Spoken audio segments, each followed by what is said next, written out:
Hello everyone. So today our topic of discussion is the immunology. There are two types of immune responses, that is innate and the adaptive. Innate is the rapid non-specific reaction that is against the foreign invaders, and these are mediated by the macrophages, neutrophils and the complement proteins.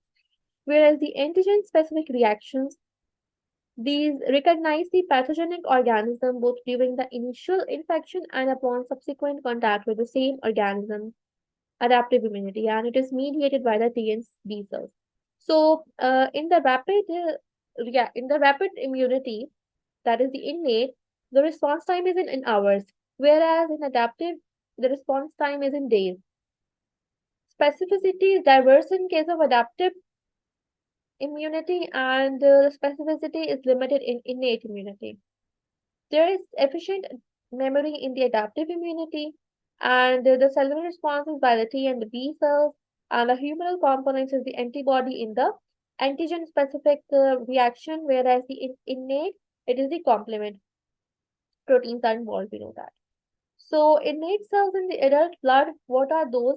Those are neutrophils, lymphocytes, T and B cells, natural killer cells, the monocytes, eosinophils, and the basophils and dendritic cells. And neutrophils are comprising 50 to 70% of the proportion of total leukocytes, and the lymphocytes contributing 20 to 40%, and T cells 70 to 85%, and the B cells 10 to 15%. So here are the phagocytes. These are derived from the bone marrow, and their primary function is to engulf, ingest, and destroy the exogenous or the endogenous particles such as the infectious agents and the cellular debris. And these are attracted with the chemokines, and they are activated by the cytokines that have been secreted by the antigen specific T cells. Thus, the innate and the adaptive arms of the immune system are intrinsically linked. Now, there are two types of the phagocytes. Those are the monocyte macrophage lineage and the granulocytes, which are further subdivided into the neutrophils, the mast cells, basophils, and the eosinophils. So, the monocytes, they are short-lived and they circulate in the blood for a few hours before migrating into the tissues and differentiating into the mature macrophages. And they express three distinct receptors for the crystallizable fragment region of the immunoglobulin. And these are Fc gamma receptor 1, that is the highest affinity, Fc gamma receptor 2 with the medium affinity, and the Fc gamma receptor 3, CD16, the low affinity. So the macrophages are long-lived and they bind to the microorganisms via their Fc receptors if the pathogen is coated with the antibody, or via their complement receptors if the bacteria has been opsonized with the complement. Following binding, macrophages phagocytose and kill the microorganism. Internalized microorganisms can be presented as the peptides to the T cells, thus triggering the adaptive arm of the immune response. We're going to discuss it in the later slides. Now, the dendritic cells. They are an additional phagocytic cell type derived from the monocytes or the lymphoid lineage, and the sole function is to capture, process, and present the antigen to the T cells, that is, they are professional antigen presenting cells, the APCs. The neutrophils are the most abundant type of the circulatory phagocyte, comprising the majority of the leukocytes in the blood. And what do these cells do? They recognize and kill the invading microorganism either by the phagocytosis or by the release of granules and the cytotrophic substances, which can occur when the neutrophils are activated through their F0 complement receptor. So neutrophils are short-lived, surviving only a few days, and once they have phagocytosed material and destroyed it, they die. The mast cells are located in the skin, mucosal surfaces, and around the blood vessels. These are phagocytic and express the Fc receptors specific for the antibody immunoglobulin IgE. Activation results in the release of mediators, including the histamine, heparin, prostaglandin, and a variety of cytokines and chemokines, which induce or control the inflammation in the surrounding tissues. So basophils, they are similar phenotypically to mast cells, and they have receptors for the IgE. They circulate in the blood and they may not be phagocytic. Eosinophils, they are highly specialized group of the leukocytes, and they are present in the respiratory and the subepithelia, where they attach to the surface of the hepatocytes. And following the attachment, the eosinophils degranulate and they release proteins that damage the parasitic membrane. Degranulation releases cytokines which amplify the immune response. The natural killer cells, they bridge the innate and the adaptive arms of the immune system, and they are larger granular lymphocytes that represent a morphologically distinct population, and they display the cytotoxic activity against a wide range of the tumor cells and the virally infected cells. They can distinguish these targets from the normal cells by means of two different types of receptors on their surface, and those are the Fc gamma receptor 3, the CD16, and the killer cell immunoglobulin-like receptor. So these Fc gamma receptor 3, they attach to the specific antibodies that are bound to tumor cells or virally infected cells in the process called the antibody-dependent cell-mediated cytotoxicity. And whereas the KIRs are concerned, it is a heterogeneous group that includes both activating and inhibitory cell surface receptors that engage class 1 major histocompatibility complex on the molecules on the target cells. Like phagocytes, NK cells can be activated by the cytokines such as interleukin 2 and interferon gamma secreted from the activated T cells.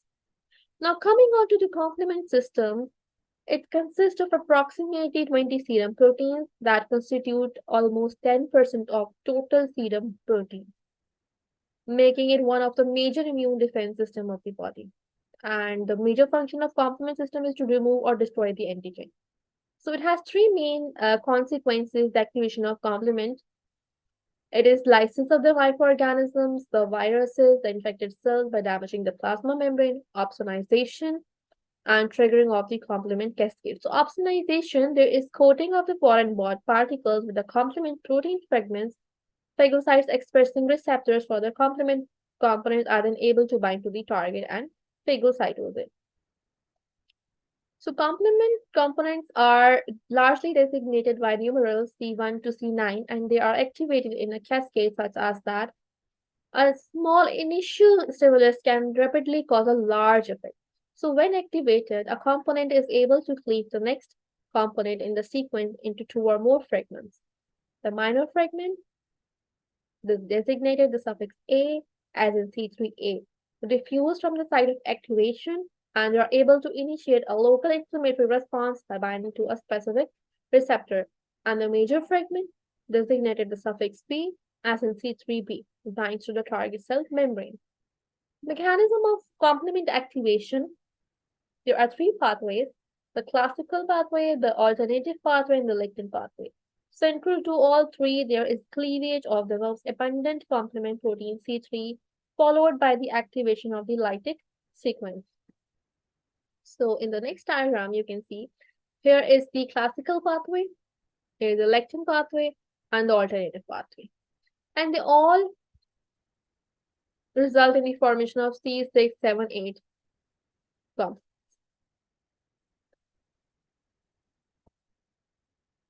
The antigen antibody complexes is adaptive immunity, classical pathway, and this formation of membrane attack complex.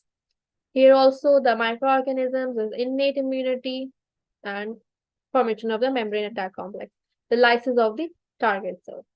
Now the adaptive immune responses are two basic lymphocyte categories: B cells and T cells. So B cells, the bursa equivalent cells, develop in the bone marrow, and they are found in all lymphoid tissues, and they represent up to 15% of the circulating lymphoid pool.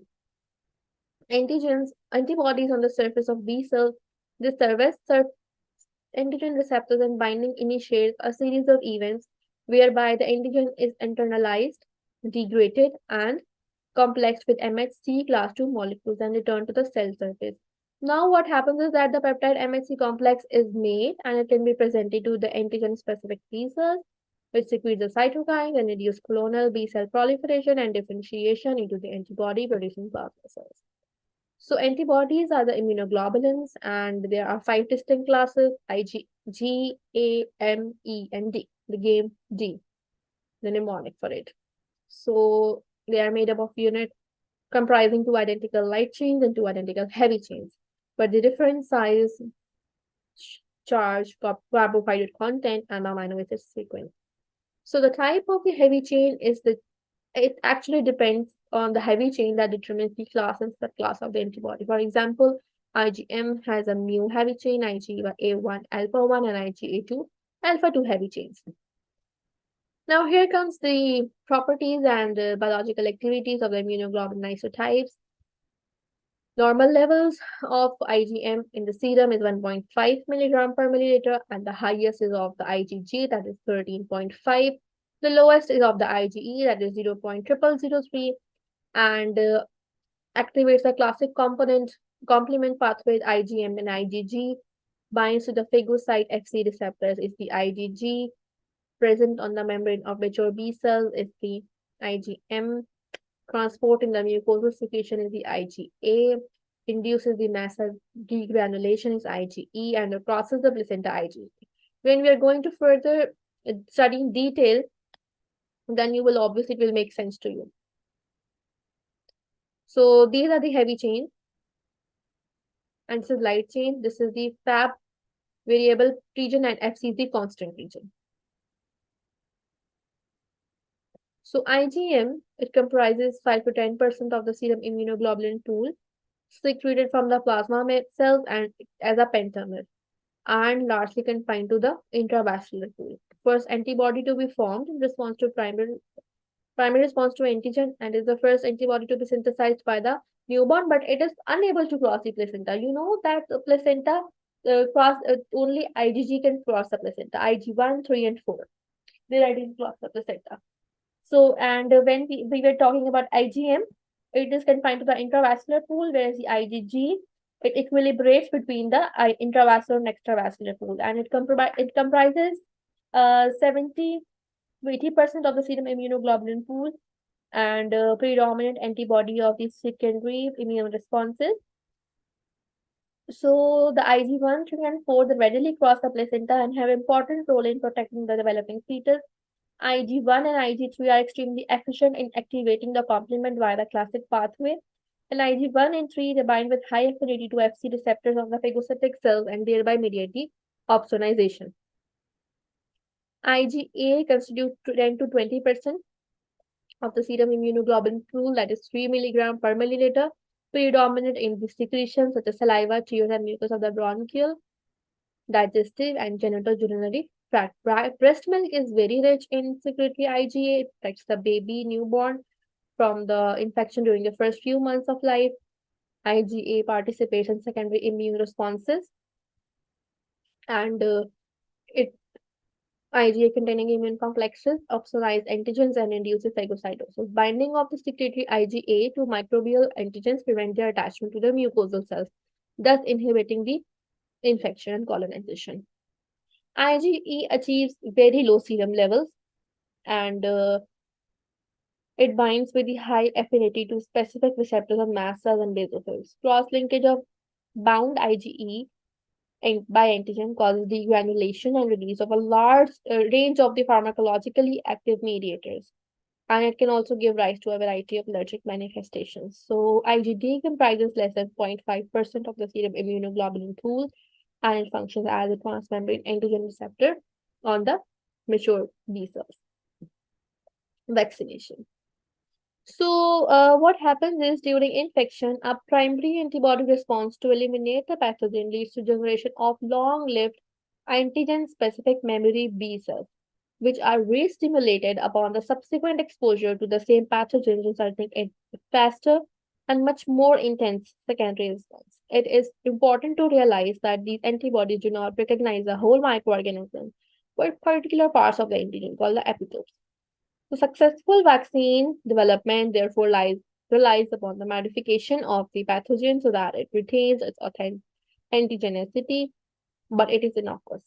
In essence, then, a vaccine essentially replaces the initial infection but still leads to the generation of memory cells, memory B cells. This consequently provides the immunity to vaccinated individuals such that when they are exposed to the microorganism in question, they are able to mount a quick and effective secondary response, leading to protection from and elimination of the pathogen. So T cells are the principal mediators of the adaptive immune response and they exhibit a variety of effector functions, target cell lysis, and a cytokine release, which can cause proliferation, differentiation, or activation of the many different cells of the immune system. Antigen recognition takes place through T cell receptors. So there are two types of TCRs. There is alpha beta TCR expressed on more than 95% of the circulating T cells, and the gamma and delta TCRs, which are rarely expressed on peripheral blood T cells.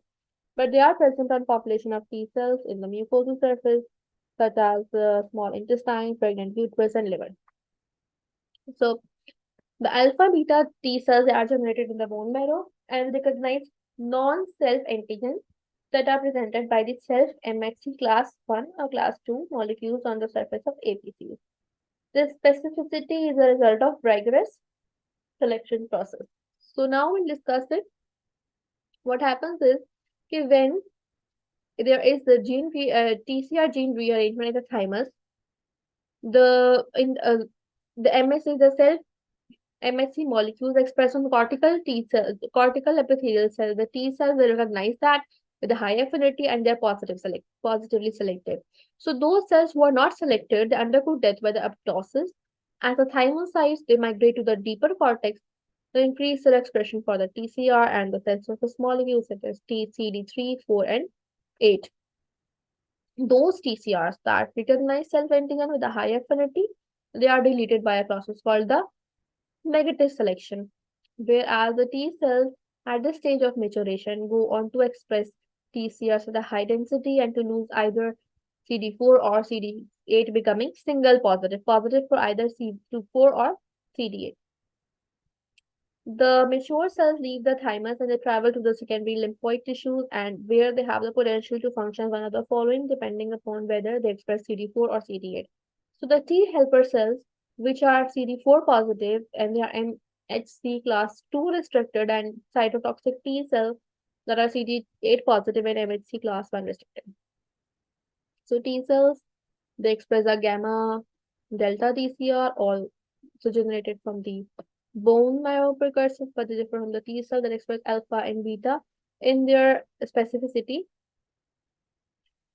Uh, they are MHC unrestricted and expression of the CD4 and CD8. So the CD4 cells. CD4 is a transmembrane protein that is expressed on T cells and macrophages. It serves as a cell adhesion molecule facilitating TCR, CD3 mediated signal transduction.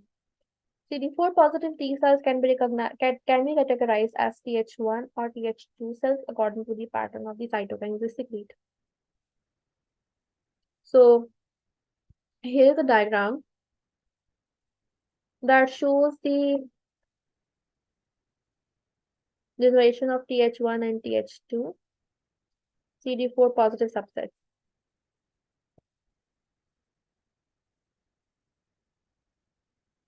So now what happens is that the interferon 1, gamma and the interleukin 12 enhance the development of the Th1, whereas the interleukin 4 enhance the differentiation into the Th2 cells. And what do they secrete? The interleukin 2, 3, 8, interferon gamma, tumor necrosis alpha.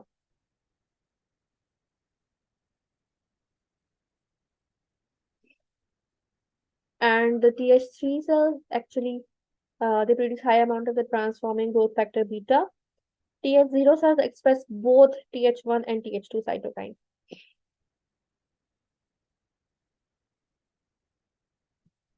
CD8 positive cells. So they serve as a cell adhesion molecule by binding to a MHC class 1, thereby stabilizing the interaction of class 1 restricted T cell with a target cell or APC. CD8 expression predominantly intensifies a subset of the T cells or TC cells, and these can kill the tumor cells or virally infected cells. In addition to their cytotoxic activity, CD8 positive T cells can also secrete distinctive patterns of cytokines. As with CD4, Positive cells, CD8 can be driven towards a type 1 cytotoxic phenotype by interleukin 1 and interferon gamma, whereas interleukin 4 induces the generation of the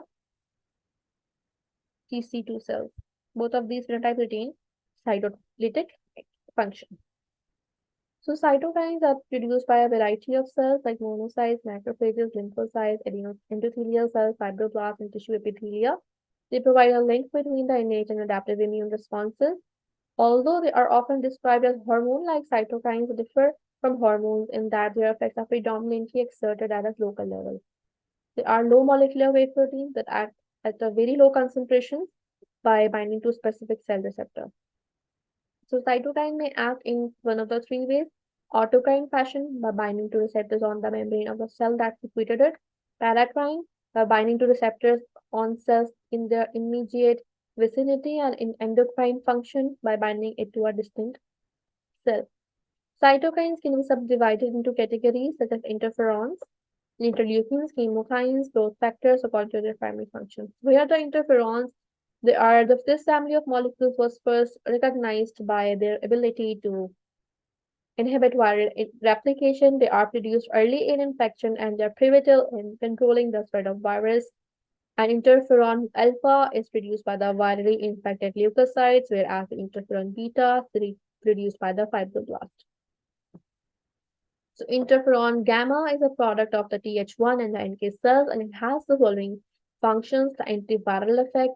It increases the expression of both MHC class 1 and 2 molecules, activating the macrophages and NK cells and promoting the cytotoxic susceptibility of the target cells, polarizing the Th0 cells to the Th1 phenotype. So interleukins are a large and diverse group of the cytokines with a wide variety of the functions. They are predominantly secreted by the lymphocytes.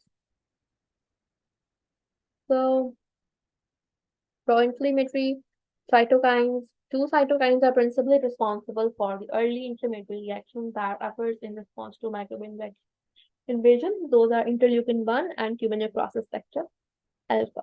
So interleukin 1 is produced by the macrophage in B cells, activates the lymphocyte T cells, B cells, and NK cells, and increases the expression of adhesion molecules on the endothelial cells. Whereas the tumor necrosis factor alpha exerts similar effects to the interleukin 1, but it is primarily produced by the macrophages and the activated T cells. Macrophages are stimulated to produce interleukin 1 and tumor necrosis factor alpha by oxidative stress or by the endotoxins such as the bacterial lipopolysaccharide. The chemokines, they are a group of chemotactic cytokines that are involved in cell migration, activation, and chemotaxis. They diffuse from the site of production, for example, tissue lymphocytes, endothelium, to form a concentration gradient along which circulating leukocytes can migrate towards the stimulus. Specific chemokine receptors are selectively expressed on particular leukocytes that determine which cell a chemokine will attract. Some receptors, for example, chemokine CC motif receptor 5, are expressed preferentially by Th1 cells, while others, such as CC3, CCR4, they are characteristic of Th2 cells. And the growth factors, they are required for the differentiation of the hematopoietic cells. Granulocyte macrophage colony stimulating factor released by the macrophages, T cells, and fibroblasts induces the development of non-lymphoid cells, such as the granulocyte, and activates the macrophages and eosinophils. The TGF beta modulates the immune response by inhibiting the proliferation of T and B cells and suppressing the activities of the macrophages and the